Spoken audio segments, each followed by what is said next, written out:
한 표가 가를 박빙 전국에 널렸어요 진짜. 이번 선거가 예측이 불가능하고 이번 선거가 유독 더 박빙인 이유는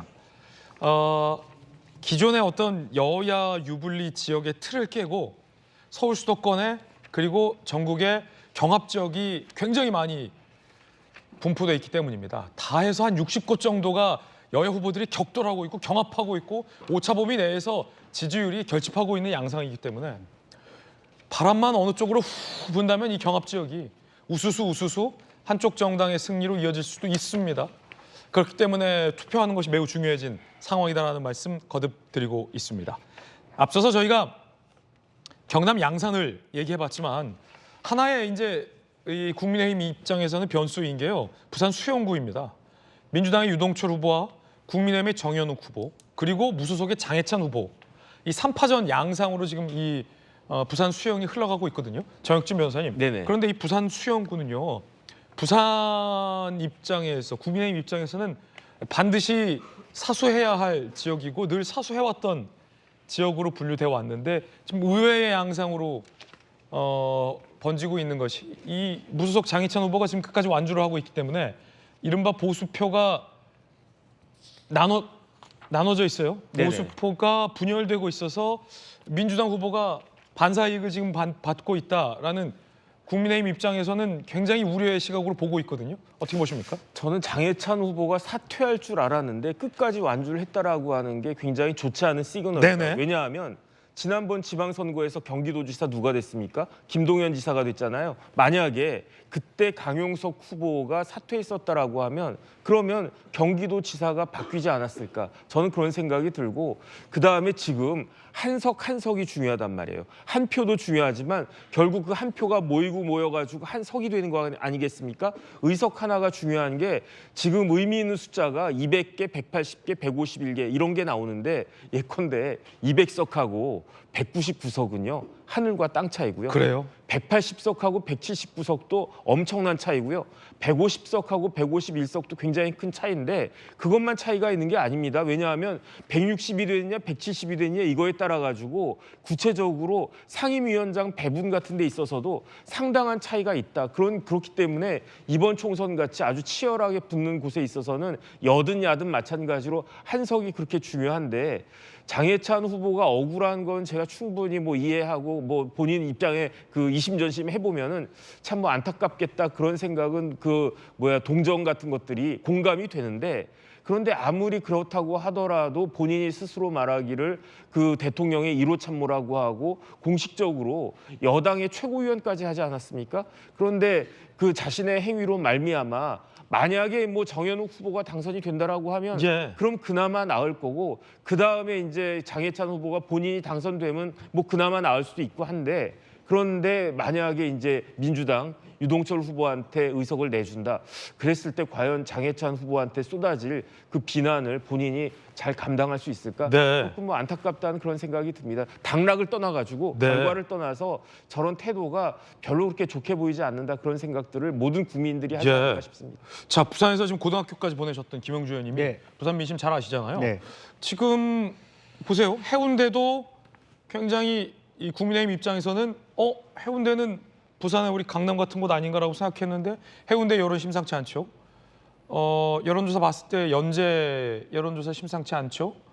지금 만약에 이 생각지도 않았던 수영까지 이 장해찬 후보 무소속 후보가 보수표를 굉장히 분열 양상으로 나눠지게 했다. 그래서 혹 민주당 후보에게 반사이익 내지는 어부지리가 간다면 부산 전체 판세까지도 굉장히 좀 장담치 못할 수 있어요. 민주당 국민의힘 입장에서는요. 사실 마지막 뒷심에 의해서 수영과 해운대가 국민의힘이 가져갈 수도 있습니다. 그럼에도 불구하고 지금까지 판세에서 이 지역이 저렇게 혼란스러운 것은 낙동강 벨트를 아주 굳건하게 만들어줬다는 것이 하나 있어요.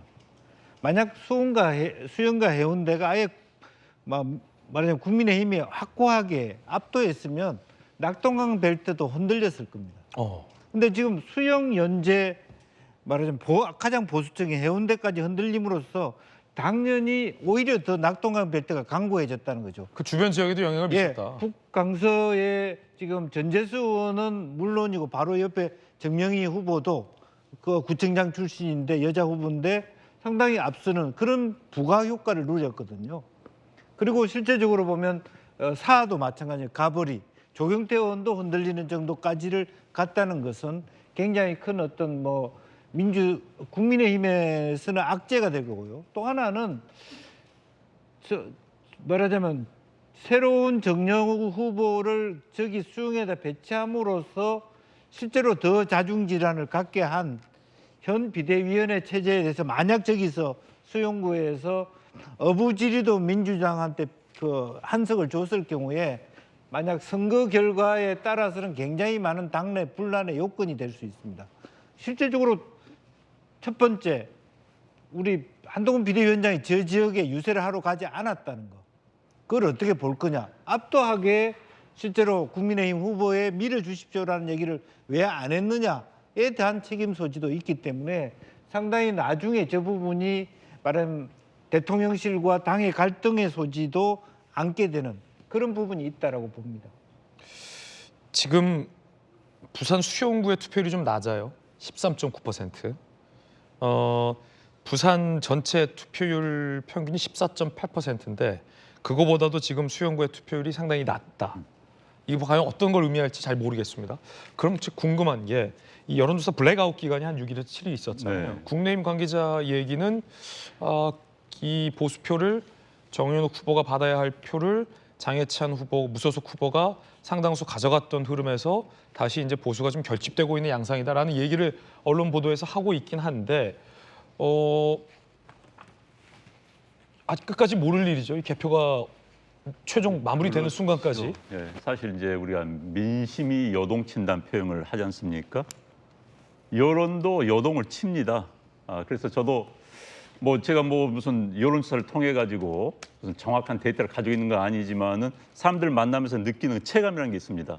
저도 뭐 정치학을 공부했고 또 뭐 정치 활동하다 보니까 그런데 국민의힘당이 저점은 통과한 것 같다. 한 2주, 3주 전에 저점 통과한 것 같다. 그런 문제 올라간 속도가 과연 어느 빠른가 이게 문제입니다. 그런데 이 민심의 여동의 핵심이 역시 서울입니다. 과거에도 보면은 무슨 악재가 터졌는데 그게 서울서부터 그에 영향을 미치기 시작할 때 그 기간이 예를 들어서 그 기간이 좀 길어진다. 선거를 앞두고 그 기간과 선거 투표일 사이에 길어진다면 수도권에서 미친 영향이 속된 말로 저기 안성, 평택에 미칩니다.